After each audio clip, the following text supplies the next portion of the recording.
Zanusso di Oderzo, 5 migranti positivi al Covid e gli altri ospiti rifiutano di fare il tampone, scatta così la quarantena per 175 ospiti. Focolaio in casa di riposo nel Vicentino, su 124 ospiti sono 6 positivi, oltre a 2 operatori a far entrare il Covid nell'RSA sarebbero stati proprio questi ultimi.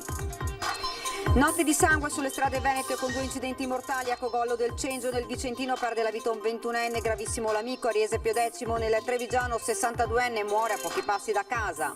Il governatore Luca Zaia piazzò la Sulbenta per dare il via alla 16ª edizione di Caseus Veneti. L'orgoglio più grande aver preso un Veneto senza autorevolezza e averlo portato al tavolo delle grandi decisioni. Intanto il PD continua a riflettere sulla pesante sconfitta in attesa del direttivo del 3 ottobre. Achille Variati, cambiare la dirigenza e voltare pagina, servono nuove forze. Da qui a fine anno si rischia un boom di lavoratori in nero al nord-est, dove i lavoratori espulsi dal mercato potrebbero raggiungere la cifra di 500.000, l'allarme della CGA di Mestre. Stamane nella chiesa di San Nicolò a Treviso la cerimonia solenne di ordinazione a vescovo di Piacenza di Monsignor Adriano Cevolotto, per 7 anni vicario generale delle diocesi di Treviso.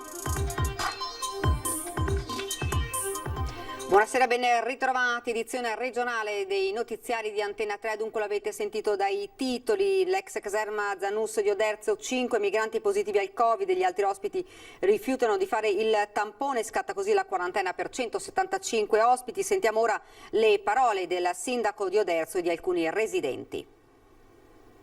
Devono rimanere dentro, probabilmente capiranno che prima si fanno il tampone, prima possono uscire. Molti lavorano nei campi, fanno la vendemmia, altri magari provenivano da altre zone. C'è un po' il timore che nel frattempo qualcuno abbia potuto circolare. Che cosa dice lei? Allora, questo timore c'è, ma c'è tra tutti noi, quindi quello che preoccupa me non è tanto questa preoccupazione del contagio, ma che sorga un'ancora più ansia da parte dei cittadini. La cosa che mi preoccupa di più è l'ansia dei cittadini. Dobbiamo stare tranquilli e vivere normalmente. Se facessimo il tampone a 100 di noi, probabilmente ne verrebbero fuori di positivi, motivo per il quale dobbiamo usare le mascherine e mantenere le distanze, perché se io fossi positiva e non lo so, devo mantenere la mascherina, usare tutte le precauzioni in modo da non attaccare niente al prossimo. Passano 15 giorni, mi negativizzo e non me ne accorgo neanche. Avevano paura di dover rimanere dentro e quindi sono rifiutati. Appunto, e quindi per questo dico, rimarranno comunque dentro, giusto aver preso il provvedimento di farli rimanere dentro, rimangono dentro, e se anche dovessero, se non tra 15 giorni, se vogliono farsi sto tampone se lo faranno, e se si sono negativizzati usciranno, come è accaduto alla Serena. Sì, come se ci fosse un focolaio, diciamo, nel paese, nelle scuole. E se c'è la prassi di fare il tampone si deve fare e basta, no? A prescindere che sia la caserma, che sia un'azienda o sia una scuola. È diventata una quotidianità, la gente ancora non ha capito che deve stare attenta, e molte volte viene sottovalutata la cosa. Bisogna cercare di rimediare alla cosa, in poche parole, senza fare problemi della Madonna. Io andrei di corsa se mi dicono di andare a fare il tampone, almeno sto tranquilla per me e per gli altri. Torna l'incubo Covid all'interno delle case di riposo. Ad essere colpita per la seconda volta è una struttura per anziani nel Vicentino. Sentiamo. Dopo le scuole torna la paura del Covid anche nelle case di riposo. Nel mirino del virus ancora una volta la struttura per anziani di Sarego, già messa a dura prova questa primavera nella fase di lockdown del paese. Su 124 ospiti attuali sono 6 quelli risultati positivi e 2 gli operatori. Secondo quanto accertato, a far entrare il Covid all'interno della casa di riposo sarebbero stati proprio i 2 operatori. L'ULSS si è subito attivata per effettuare i tamponi a tutte le persone che hanno avuto un contatto con i casi positivi. 5 anziani sarebbero asintomatici o comunque con sintomi lievi, come anche gli operatori, mentre uno degli ospiti positivi i sintomi sarebbero più rilevanti. Lunedì l'USL provvederà a fare i tamponi a tutti gli ospiti della casa di riposo e si è resa disponibile ad eventuali ricoveri. Immediatamente si è provveduto ad isolare gli anziani dagli altri ospiti e a tracciare i loro contatti in casa di riposo, come per gli stessi operatori. L'amministrazione dell'IPAB si è già attivata per mettere in piedi tutte le misure di sicurezza per far fronte a questa situazione, e l'amministrazione comunale si sente quotidianamente con la casa di riposo. Intanto sono state sospese le visite di parenti e familiari degli ospiti e si è provveduto ad un'ulteriore sanificazione. La situazione è sotto controllo, spiega il sindaco, ma a questo punto, aggiunge, sarebbe necessario effettuare con maggior frequenza dei tamponi o test rapidi di controllo.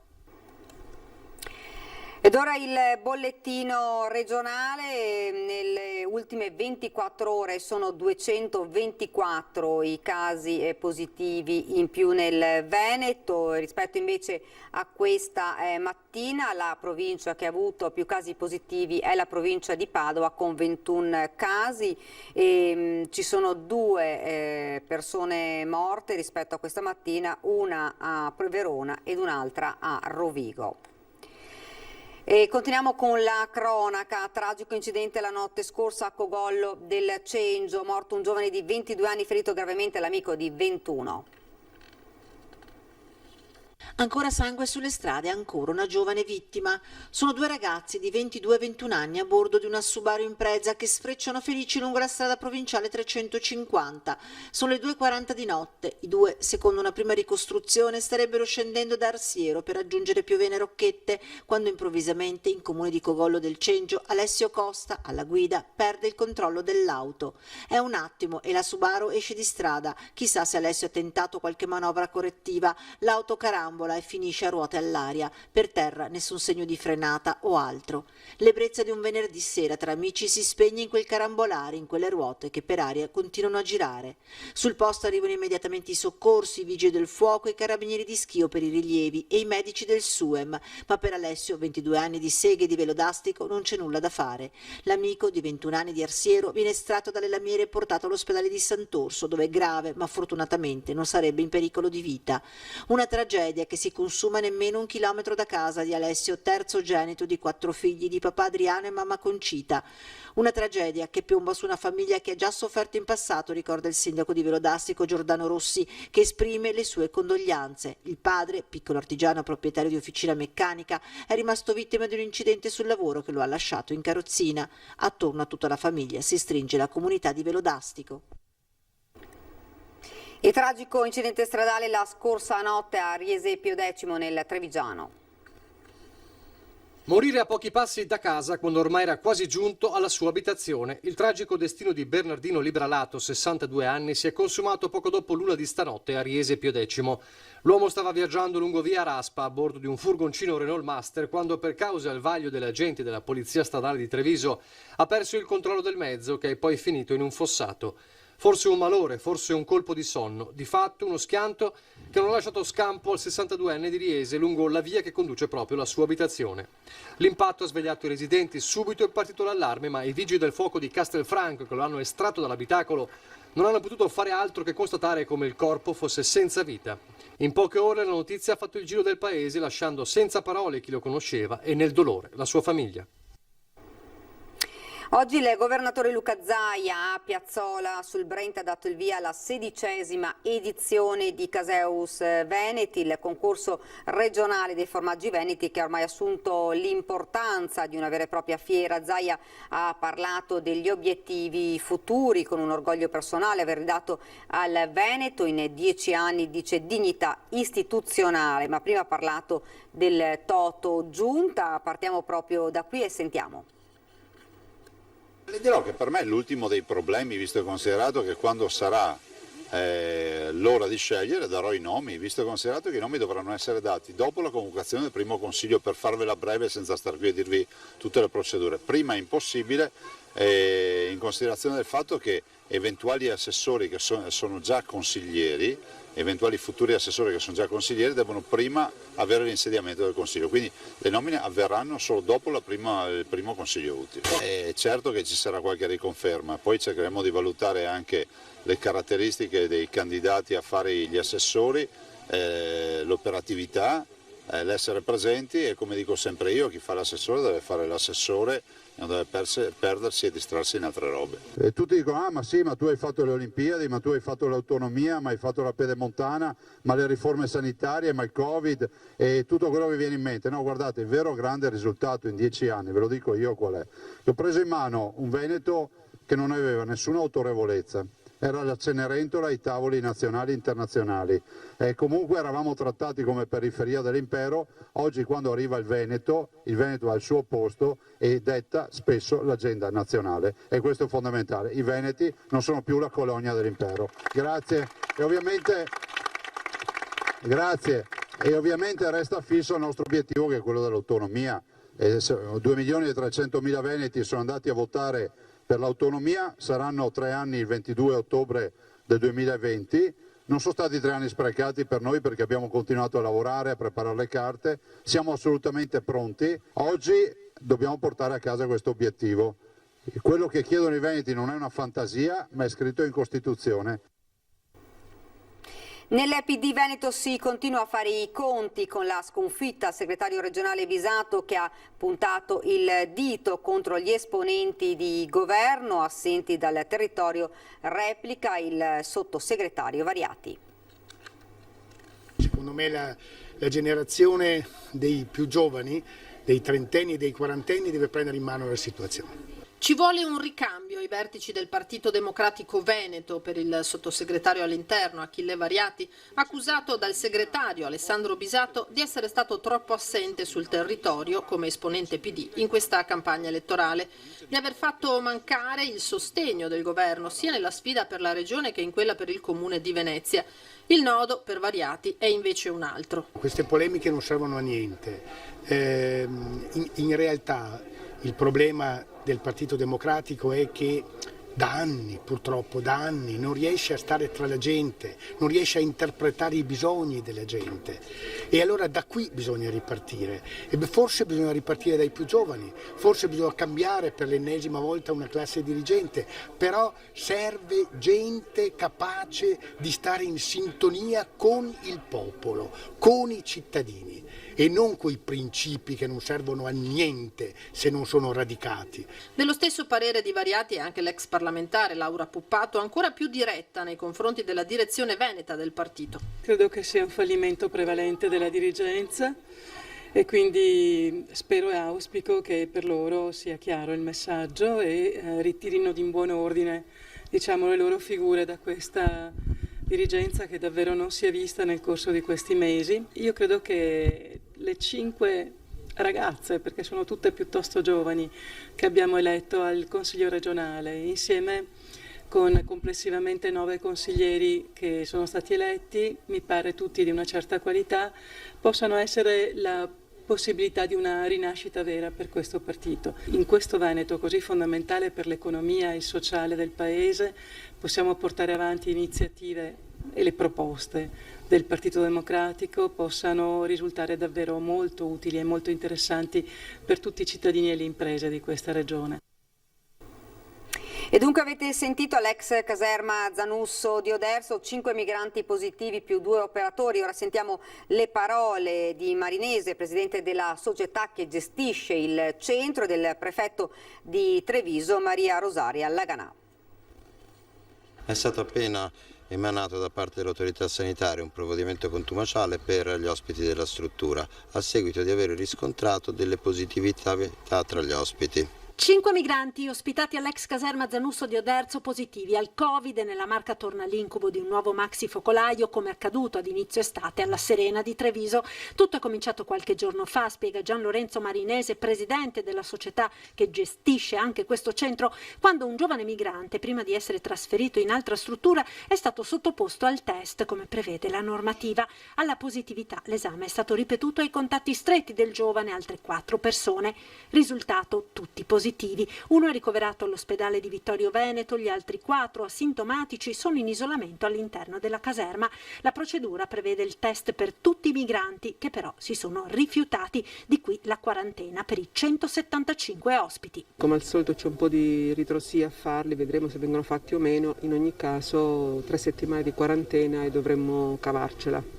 Intanto stamane davanti alla struttura di Piavon sono arrivate 2 camionette della polizia. Gli animi si sono riscaldati mentre è partita un'attività di mediazione per convincere i migranti a fare il tampone. Noi auspichiamo che i ragazzi si consentano all'autorità sanitaria di fare il loro mestiere. In questo momento stanno consultandosi tra loro e si stanno spiegando quali sono le vere ragioni di fare il tampone, ovvero quello di individuare in via preventiva quali sono le positività e le negatività eventuali all'interno della struttura e così consentire di fare la divisione tra gli ospiti e permettere ai soggetti negativi di fare un percorso e ai positivi un altro. Questi ragazzi devono capire che, come tutti, devono sottoporsi ai tamponi e consentire lo screening per individuare questo virus. Ora si dovrà procedere con la verifica dei contatti dei migranti all'esterno della Zanusso. Molti di loro infatti lavorano soprattutto in questo periodo nelle aziende agricole per la vendemmia e questo spiega la reticenza a fare il tampone. Convinzione errata, visto che in questo modo restano tutti in quarantena per il periodo massimo. L'importante è usare le precauzioni, quindi io direi di spero non si scateni un'altra caccia all'untore o allo scandalo perché purtroppo è una situazione che stiamo vedendo con tanta frequenza e gestiremo con l'assoluto rigore. La sindaca di Montagnana non viene eletta consigliera alle ultime regionali e il giorno dopo il voto toglie la nomina al vice sindaco reo di avere fatto campagna elettorale per un altro candidato. La sindaca di Forza Italia dà il ben servito al suo vice sindaco della Lega subito dopo le elezioni regionali. Loredana Borghesan, che nella prossima primavera terminerà il secondo mandato da prima cittadina di Montagnana, era in lista alle ultime elezioni per un posto in Consiglio regionale che non ha ottenuto. Il suo vice sindaco Beniamino Veronese si è speso con passione non per la campagna elettorale della Borghesan, ma dell'amico sindaco leghista del vicino paese di Carceri, Tiberio Businaro. La goccia che avrebbe fatto traboccare il vaso. Quando viene a mancare appunto la fiducia non si può continuare a lavorare. Questo è venuto a mancare nell'ultimo periodo, nell'ultimo anno e in modo particolare è associata con questo post pubblicato in Facebook sabato scorso. Per un post su Facebook si può quindi perdere la poltrona di vice sindaco. Beniamino Veronese, volontario di protezione civile, viene escluso dal servizio al seggio dal sindaco poche ore prima del voto e lui, sui social media, definisce l'esclusione un diktat. Forse perché non appoggio la Borghesan alle regionali?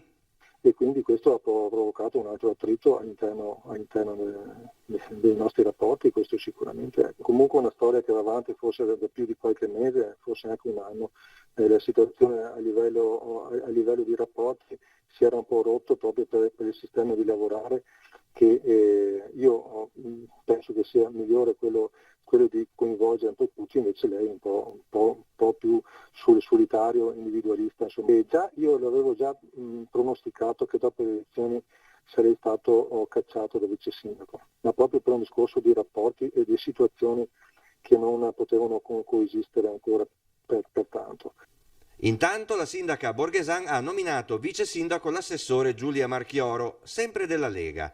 Con questa scelta la prima cittadina fa di tutto per escludere una possibile crisi di giunta o di consiglio comunale a Montagnana. Andrà così? Vedremo, perché nelle prossime ore sono previsti serrati incontri in casa leghista di Montagnana e in sede provinciale su questa delicata vicenda. Ed ora ci fermiamo, c'è la pubblicità.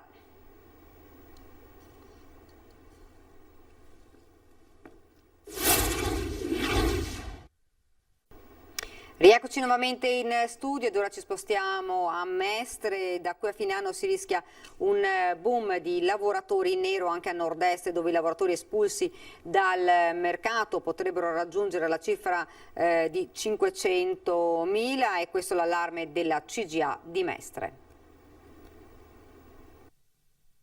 E noi stimiamo che nel nord-est potrebbero essere tra le 450-500.000 le persone che perderanno il posto di lavoro e quindi una buona parte potrebbe essere assorbita dall'esercito dei lavoratori in nero che quotidianamente si reca nei campi, nelle fabbriche, nei cantieri o presso le abitazioni degli italiani.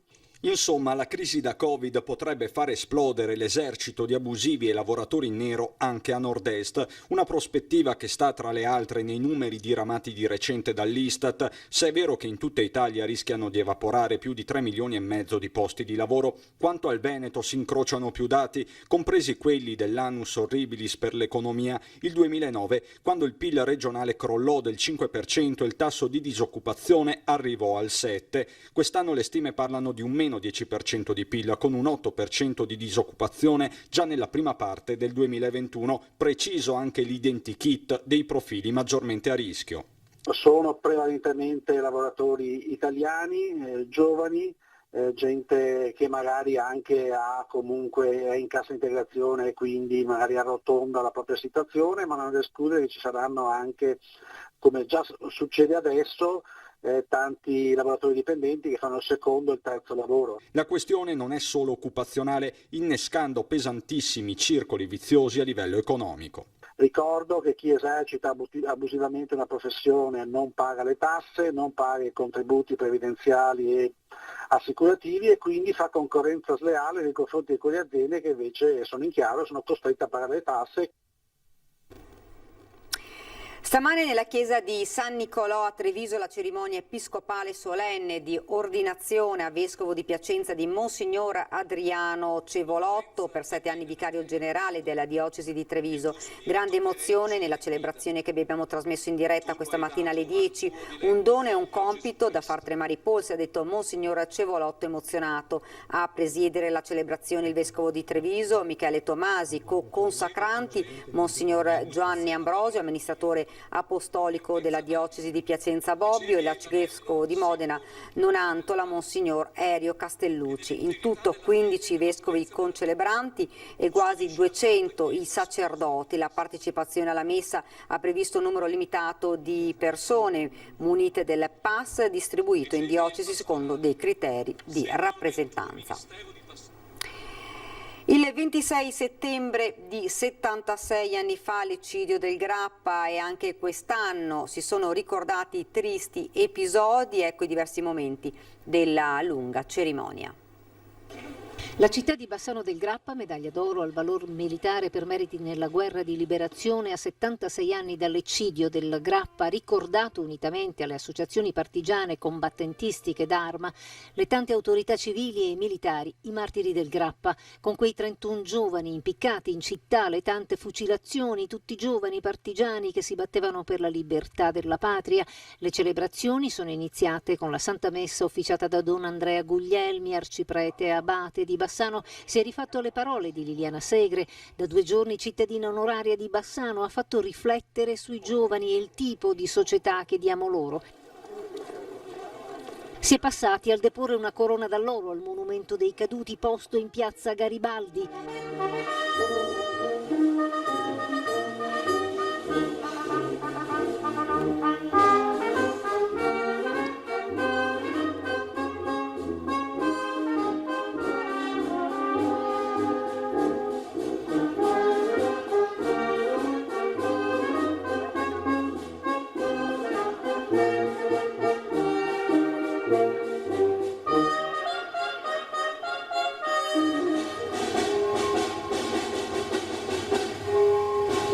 Il corteo è poi proseguito in Viale dei Martiri, quel viale così tristemente famoso, onore ai caduti, deposizione di una corona d'alloro alla lapide dedicata ai martiri della libertà.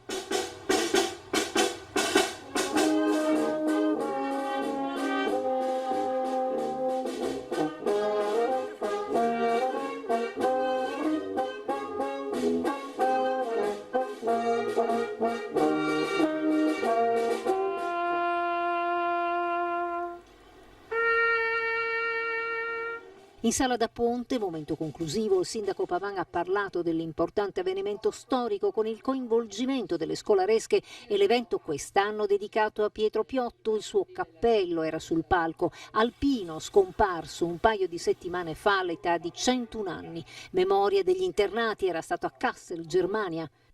Salutiamo Pietro Piotto che pochi giorni prima di lasciarci ha reso una testimonianza lucidissima che è stata registrata e si tratta proprio di un testamento spirituale. Il suo racconto di quello che ha vissuto rimane quindi indelebile. E ha parlato delle scolaresche coinvolte nell'evento e dell'importanza della sensibilizzazione verso le nuove generazioni per non dimenticare una pagina di storia che ha visto tristemente Bassano del Grappa come protagonista. A chiudere la cerimonia, fatta di tanti momenti, la storica professoressa Chiara Saonara.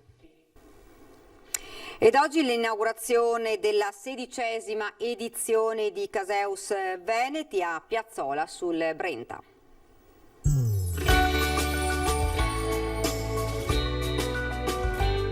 Latte, sale, caglio. 3 ingredienti per una declinazione pressoché infinita di forme e gusti.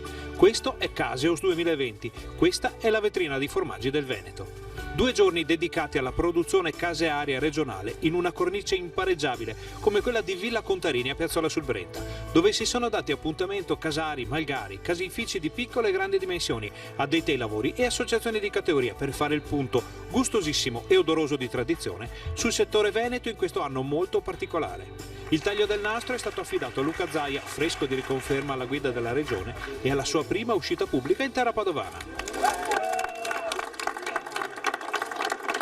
Lo specchio della nostra comunità, no? È la cultura popolare che si traduce, lo dicevano i francesi, cioè la varietà di formaggi che produce un popolo dà anche una definizione di quanto forte sia l'identità, cioè si passa da una forma come questa alla forma classica di un Montasio, di un Piave, o il Taleggio, il Provolone Valpadana, la Casatella. Che, insomma, ne abbiamo per tutti i gusti. Caseus, che quest'anno dovrà fare i conti con le difficoltà legate al coronavirus, è destinata a diventare una manifestazione di caratura nazionale e magari anche qualcosa di più. Spero che questa mostra, lo sto dicendo da qualche anno, diventi una mostra internazionale, magari ospitando una sezione dei formaggi del mondo, e lì ne vedremo di tutti i colori perché ci sono dei formaggi strepitosi, e facendo ogni anno un focus su un paese. I formaggi sono cosa viva ed è cosa viva anche il mondo produttivo dal quale provengono. Una filiera che parte dalle stalle, dai prati, dall'alpeggio e arriva sulle nostre tavole. Noi possiamo confrontarci con chiunque a livello caseario. Ma sì, lo dicono i numeri, a parte il fatto che abbiamo un comparto agricolo di qualità, abbiamo 350 prodotti tipici, abbiamo avuto le prime DOP a livello europeo, abbiamo un comparto dei formaggi che è unico nel suo genere, già qui ne abbiamo in esposizione circa 400, il che dimostra anche la voglia ancora di fare, cioè questo è lo spaccato di un settore che vive ancora, cioè questo non è Amarcord, non è che stiamo qui a parlare della valigia dei cartoni, questa è professionalità e identità. Non è Amarcord, questo è formaggio, questa è tradizione, un pezzo dell'anima del Veneto che guarda al domani.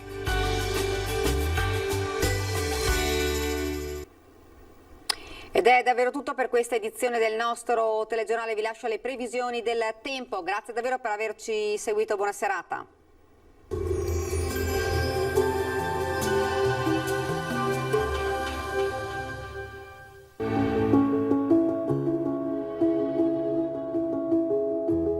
Ad accogliervi sarà Conegliano. Benvenuti al meteo. Domenica autunnale al nord-est calo termico, ma tempo in prevalenza buono. Il dettaglio del 27 settembre. Sul Veneto condizioni generalmente asciutte, sarà per lo più soleggiato con poche nubi a carattere sparso. Tuttavia nelle ore pomeridiane e serali potrebbe peggiorare con qualche occasionale piovasco a macchia di leopardo. Temperature in ulteriore lieve diminuzione, minime tra i 3 e gli 11 gradi, valori massimi invece tra i 15 e i 18 gradi all'incirca. Stessa situazione poi anche sul Friuli Venezia Giulia con più sole, col passare delle ore deciso peggioramento, rovesci e temporali anche intensi a partire dalla serata. Temperature minime fino a 11 gradi, massime sui 18-19. Infine ci spostiamo sul Trentino Alto Adige, il tempo si mantiene asciutto e anche ampiamente soleggiato per tutta la giornata. Temperature minime sui 4 gradi, massime fino a 16-17 all'incirca. Dal meteo per ora è tutto, io vi auguro un buon proseguimento in compagnia di Antenna 3.